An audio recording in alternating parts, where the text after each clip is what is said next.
नमस्कार. पाठीमागच्या तासाला आपण ऑप्टिकल आयसोमेरिझम त्याच्यामध्ये ऑप्टिकल ऍक्टिव्हिटी कशाला म्हणलं optical activity when a plane polarized light is passed through the certain organic substances like glucose or lactic acid, then these plane polarized light is rotated toward the right hand side or left hand side, but angle is the same. The phenomenon in which plane polarized light rotated through the same angle but opposite direction is called optical activity. Then optically active molecule, the molecule which can rotate the plane polarized light is called optically active molecule. Optically active molecules are divided into two types. First, dextrorotatory. Dextro means right. Dextrorotatory, the molecule in which plane polarized light rotated through the right hand side or clockwise direction is called dextrorotatory.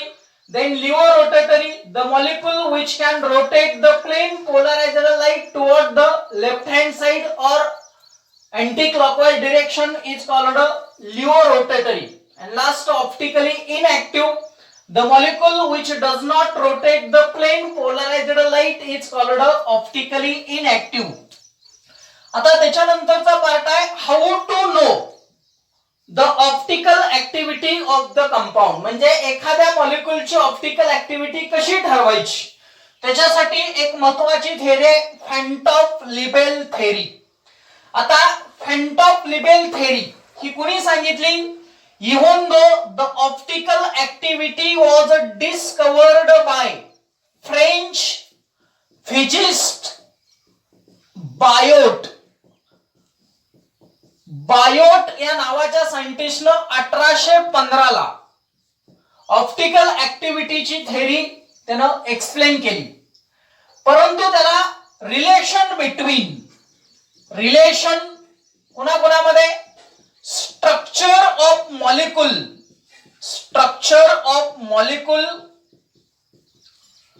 And optical activity म्हणजे त्या मॉलिक्यूलचं structure आणि त्या मॉलिक्यूलची optical activity याच्यामधलं relation त्याला सांगता आलेलं नाही. Not explained. म्हणजे पहिल्यांदा फेंट ऑफ लिबेल थेअरी किंवा optical activity French physicist Biot 1815 ला सांगितली. परंतु बायोटला स्ट्रक्चर ऑफ द मॉलिक्यूल आणि ऑप्टिकल ऍक्टिव्हिटी मध्ये काय रिलेशन आहे ते त्याला सांगता आलं नाही.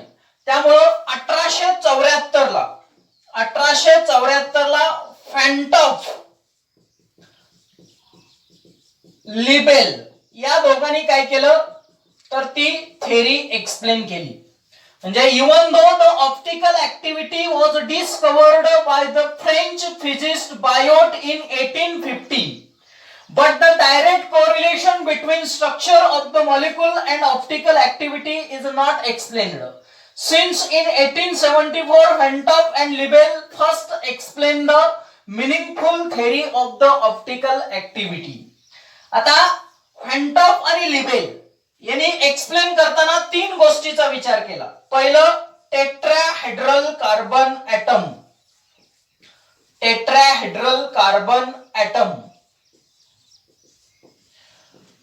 1874 पर्यंत until 1874 all the scientist community says that the molecule is always present in the flat entities. म्हणजे 1874 पर्यंत सर्व सायंटिस्टचं मत असं होतं की तो मॉलिक्यूल जो असतो तो फ्लॅट एंटिटीज मध्ये असतो, म्हणजेच 2 डायमेन्शनल फॉर्म मध्ये असतो. 2 dimensional form.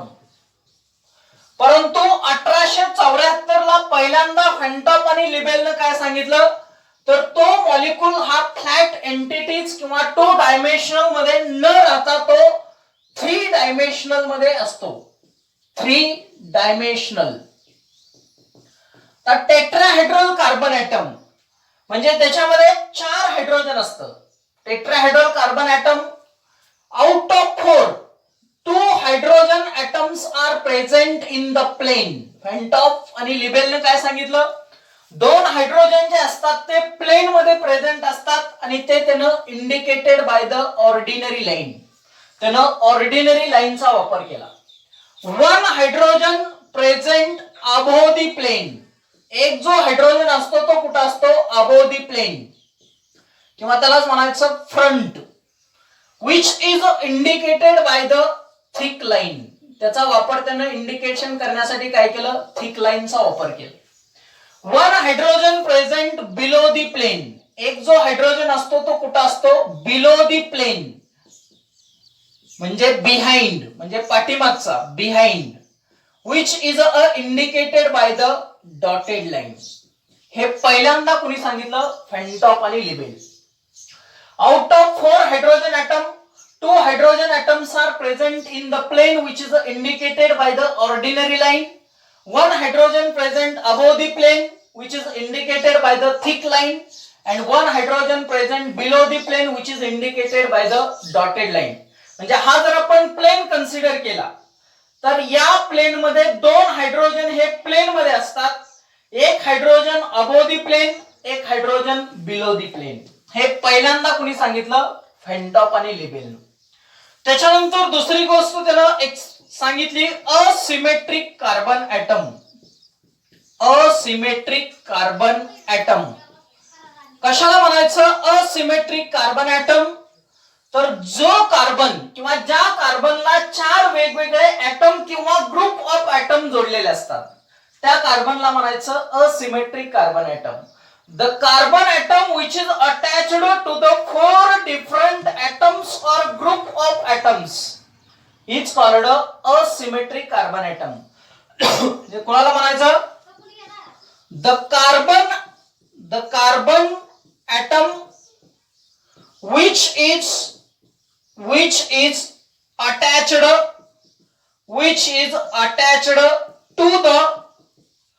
4 different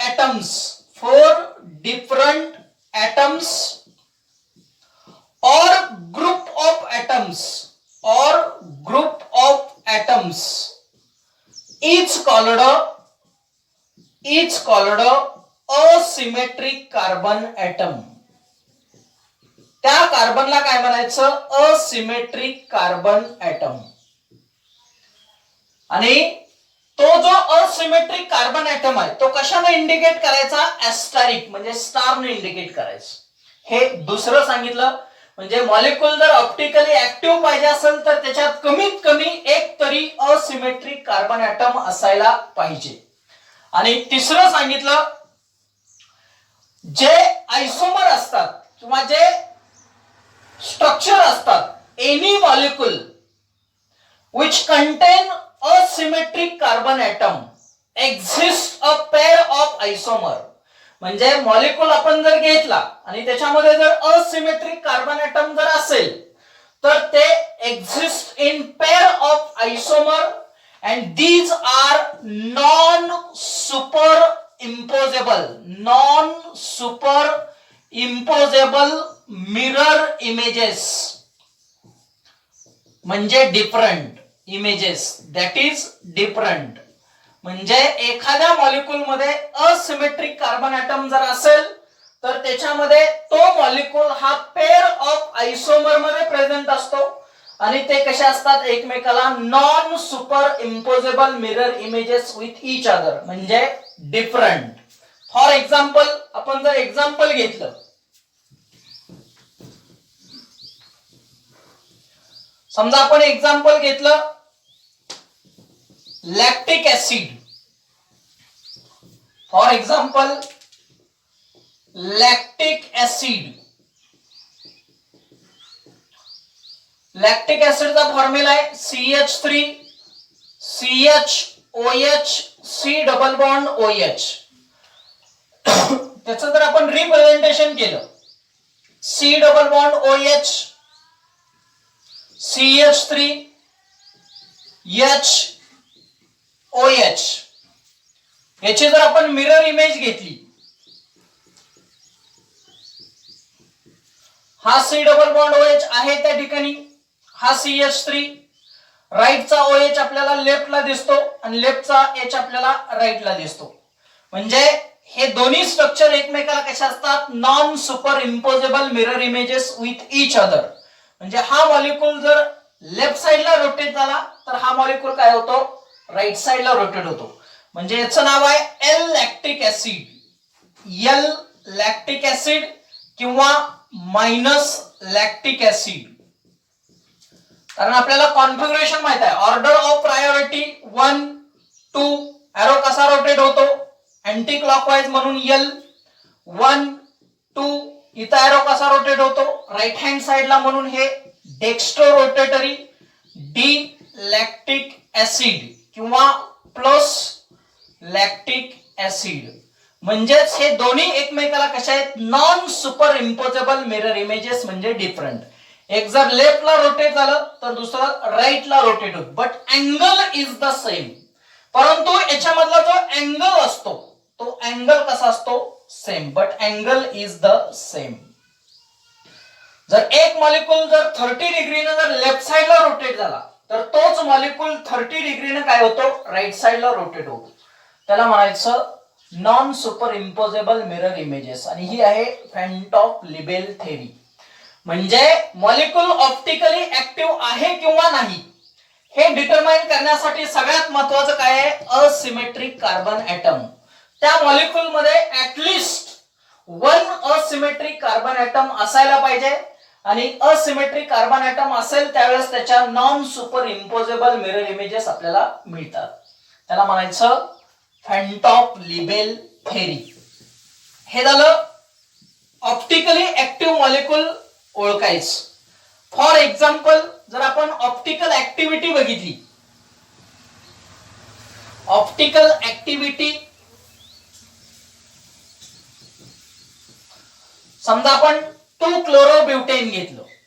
for example 2 क्लोरोब्युटेन, 2 क्लोरोब्युटेन याची आपल्याला काय करायचं आहे, ऑप्टिकल ऍक्टिव्हिटी डिटरमाइन करायची. 2 क्लोरोब्युटेनचं स्ट्रक्चर CH3 CHCl C2H5, 2 क्लोरोब्युटेन. आता याचं जर आपण रिप्रेझेंटेशन केलं, C2H5 CH3 HCl, फिशरचा फॉर्म्युला आहे, हा फिशर प्रोजेक्शन फॉर्म्युला. आता याच्यामध्ये हा जो कार्बन आहे, म्हणजे हा जो कार्बन आहे तो काय आहे, असिमेट्रिक कार्बन ऍटम आहे. कारण त्या कार्बनला चारही ग्रुप वेगळे आहेत, एक CH3 आहे, एक Cl आहे, एक EH आहे, एक C2H5 आहे. म्हणून याच्यामध्ये asymmetric carbon N is equal to 1, म्हणजे asymmetric carbon atom, asymmetric carbon atom म्हणजे N ची किंमत किती असते इथं 1, N ची किंमत किती असते 1. मग number of possible isomer can be determined by using a 2 raised to n. Formula काय असतो त्याचा, 2 raised to n. n number of asymmetric carbon atom 2 raised to 1 that is 2. म्हणजे आपण जर 2 क्लोरोब्युटेन घेतलं, 2 क्लोरोब्युटेन घेतल्यानंतर त्याच्यामध्ये नंबर ऑफ पॉसिबल आइसोमर किती तयार होतात, 2. Number of possible isomer 2. The structures are the C2H5 CH3 ClH. हे आपण 2 क्लोरोब्युटेन घेतलं.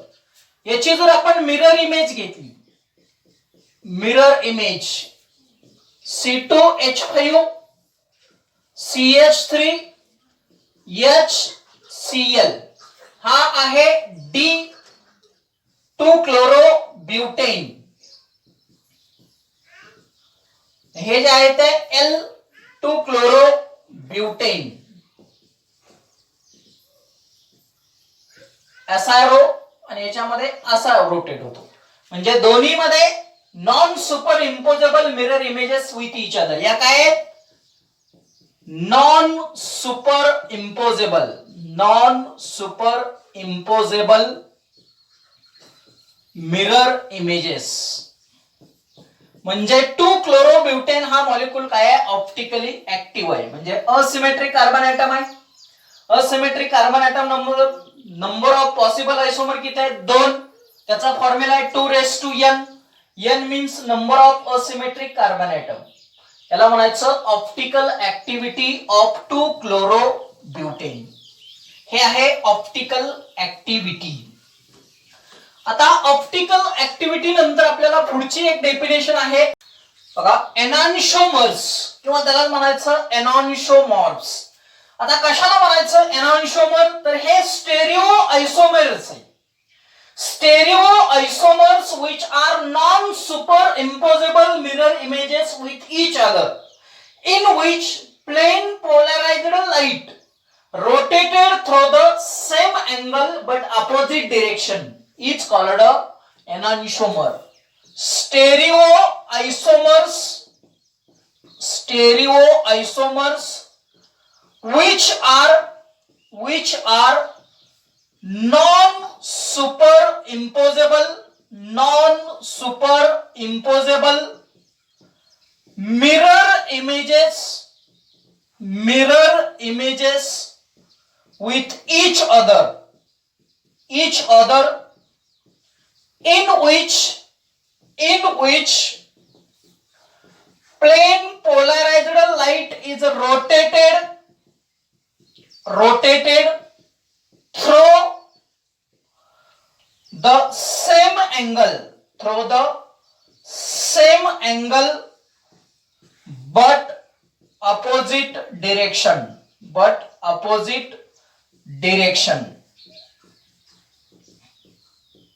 is called enantiomers or enantiomorphs.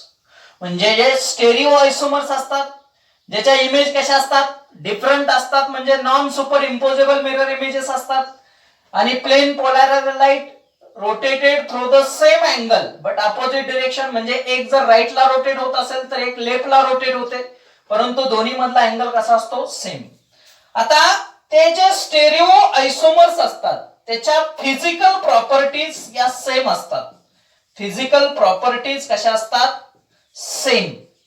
Physical properties मध्ये त्याचा मेल्टिंग पॉइंट किंवा बॉइलिंग पॉइंट असेल, डेन्सिटी असेल, किंवा रिफ्रॅक्टिव्ह इंडेक्स असेल, किंवा त्याचा स्पेसिफिक रोटेशन असेल, त्याचं स्पेसिफिक रोटेशन, या सर्व व्हॅल्यू कशा असतात, सेम असतात. आपण जर बघितलं फॉर एक्झाम्पल आपण 2-मिथाइल 1-ब्युटॅनॉल हे जर एक्झाम्पल घेतलं, एक डेक्स्ट्रो घ्या आणि एक लिओ घेतला. पण समजा आपण इकडं प्रॉपर्टीज इथं प्लस 2-मिथाइल 1-ब्युटॅनॉल आणि इथं मायनस 2-मिथाइल 1-ब्युटॅनॉल. म्हणजे हे जे आहे ते डेक्स्ट्रो रोटेटर आहे आणि हे जे आहे ते लिओ रोटेटर आहे. आता आपण जर त्याच्या प्रॉपर्टीज बघितल्या, पहिलं बघितलं समजा आपण स्पेसिफिक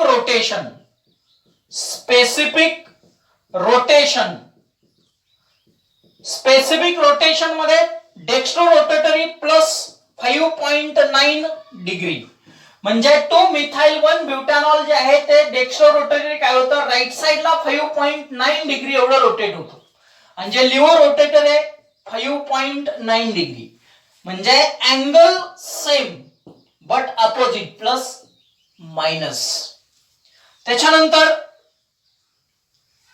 जर आपण त्याची रिफ्रॅक्टिव्ह इंडेक्स बघितलं, रिफ्रॅक्टिव्ह इंडेक्स याचा रिफ्रॅक्टिव्ह इंडेक्स आहे 1.41, याचा आहे 1.41. त्याच्यानंतर जर आपण डेन्सिटी बघितली, density 0.9143 gram per litre, 0.9143 milligram per litre. म्हणजे त्याच्या प्रॉपर्टीज कशा असतात, identical. Angle is the same but opposite direction, that is dextrorotatory and levorotatory. These are the enantiomers. म्हणजे stereoisomers which are non-superimposable mirror plus minus, in which plane polarized light rotated through the same angle but opposite direction is called enantiomers. त्यांना काय म्हणायचं? enantiomers. त्याच्यानंतर पुढची definition आहे आपल्याला racemic mixture. Racemic mixture किंवा त्याला म्हणायचं racemate. Racemic mixture. Racemic mixture किंवा त्यालाच काय म्हणायचं? रेसिमेट. आता रेसिमिक मिक्सचर. मिक्सचर म्हणजे काय? Mixing of to or more chemical component. दोन किंवा दोन पेक्षा जास्त पदार्थ ज्यावेळेस एकमेकात मिसळले जातात त्यावेळेस आपण त्याला काय म्हणतो? मिश्रण. आता रेसिमिक मिक्सचर कशाला म्हणायचं? तर when equimolar quantities of dextrorotatory and levorotatory are mixed, then resulting mixture is the racemic mixture. जेवढं डेक्स्ट्रोरोटेटरी मॉलिक्यूल घ्यायचा तेवढाच लिव्हरोटेटरी मॉलिक्यूल घ्यायचा आणि ते दोन्ही मॉलिक्यूल ज्यावेळेस आपण एकमेकात मिक्स करतो त्यावेळेस जे मिक्सचर तयार होतं त्याला म्हणायचं racemic mixture.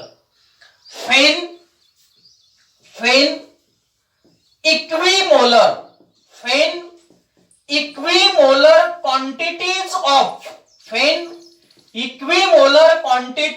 of dextrorotatory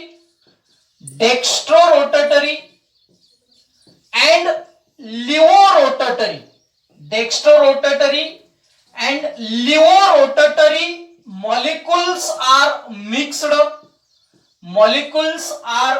mixed, then resulting mixture is called racemic mixture or racemate. Racemic mixture or racemate. Racemic mixture are represented by DL or plus minus. D म्हणजे डेक्स्ट्रो, L म्हणजे Leo, plus म्हणजे dextro, minus म्हणजे Leo, म्हणजे DL or plus minus. For example DL lactic acid किंवा plus minus lactic acid त्याला म्हणायचं racemic mixture किंवा रेसिमेट. आता हे जे रेसिमिक मिक्सचर आहे हे ऑप्टिकली इनऍक्टिव्ह असतं. ऑप्टिकली इनऍक्टिव्ह का? बघा, जेवढं डेक्स्ट्रोरोटेटरी आहे तेवढंच काय होतं? लिव्हरोटेटरी आहे. म्हणजे डेक्स्ट्रोरोटेटरी आणि लिव्हरोटेटरी मध्ये एक्सटर्नल कॉम्पेन्सेशन होतं, म्हणजे त्यांच्यामध्ये स्पर्धा निर्माण होते आणि ते काय होतं? प्लस मायनस कॅन्सल होतं आणि तो मॉलिक्यूल काय होतो? Optically inactive. म्हणजे डेक्स्ट्रोरोटेटरी ऑप्टिकली ऍक्टिव्ह आहे, लिव्हरोटेटरी ऑप्टिकली ऍक्टिव्ह आहे, पण त्या दोन्हीचं इक्विमोलर मिक्सचर आहे ते काय असतं? Optically inactive. त्याला म्हणायचं रेसिमिक मिक्सचर किंवा रेसिमेट. आणि शेवटची टर्म आहे कायरल कायरल मॉलिक्यूल. कोणाला म्हणायचं कायरल? तर ज्या पदार्थाच्या non super imposable mirror images असतात, ज्या पदार्थाच्या non super imposable mirror images येतात त्या पदार्थाला म्हणायचं chiral molecule. Any object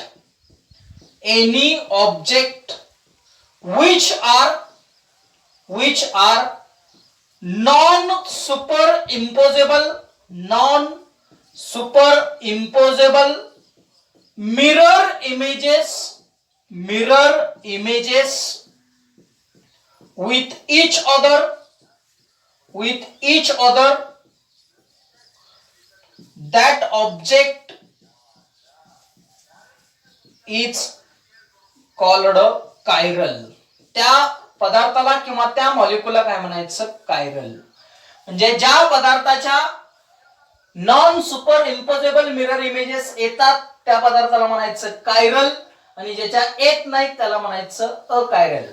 for example, आपण जर एक्झाम्पल घेतलं, आपण जर थंब दाखवला आणि त्याची जर मिरर इमेज घेतली तर ती काय येते, आपल्याला उलटी येते. म्हणजे त्या कशा असतात, non super imposable mirror images with each other. पण जर आपण जर समजा पेन असा धरला तर या इमेज आहे अशी येते, म्हणजे ती कशी आहे, अकायरल मॉलिक्यूल. म्हणजे ज्याच्या non super imposable mirror images येतात तो मॉलिक्यूल असतो कायरल, आणि ज्याच्या येत नाहीत त्या असतात अकायरल. आता काही वेळेला आपल्याला विचारतात, which of the following examples are chiral or achiral? ते मॉलिक्यूल कसे ओळखायचे, तर ज्या मॉलिक्यूल मध्ये असिमेट्रिक कार्बन ॲटम असतो तो मॉलिक्यूल असतो कायरल. म्हणजे CH3 CHCl C2H5 हा मॉलिक्यूल विचारला आपल्याला कुठला आहे. दुसरा CH3 CHBr2, तर हा मॉलिक्यूल कसा आहे, कायरल मॉलिक्यूल आहे, कारण त्याच्यामध्ये एक कार्बन जो आहे तो काय आहे, असिमेट्रिक कार्बन ॲटम. आणि हा मॉलिक्यूल काय आहे, अकायरल, कारण याच्यामध्ये असिमेट्रिक कार्बन ॲटम नाही, दोन ब्रोमीन सारखे, त्यामुळं असिमेट्रिक कार्बन ॲटम नसल्यामुळं हा मॉलिक्यूल अकायरल आणि हा मॉलिक्यूल कायरल. हे पूर्ण आहे ऑप्टिकल आयसोमेरिझम. म्हणजे optical activity, optically active molecule त्याचे दोन type, dextro laevo, optically inactive. Optically active compound कसा ओळखायचा, त्याच्यासाठी व्हेंटॉप लिबेल थेरी, त्या थेरीचा वापर करून मॉलिक्यूलची ऑप्टिकल ऍक्टिव्हिटी कशी काढायची. त्याच्यानंतर एनान्शोमर्स, रेसिमिक मिक्सचर आणि कायरल मॉलिक्यूल. याच्यानंतर पुढच्या तासाला रिप्रेझेंटेशन ऑफ मॉलिक्यूल. दोन प्रकारे आपण मॉलिक्यूल रिप्रेझेंट करतो, एक फिशर प्रोजेक्शन फॉर्म्युला आणि एक वेज फॉर्म्युला, ते आपण नंतरच्या तासाला.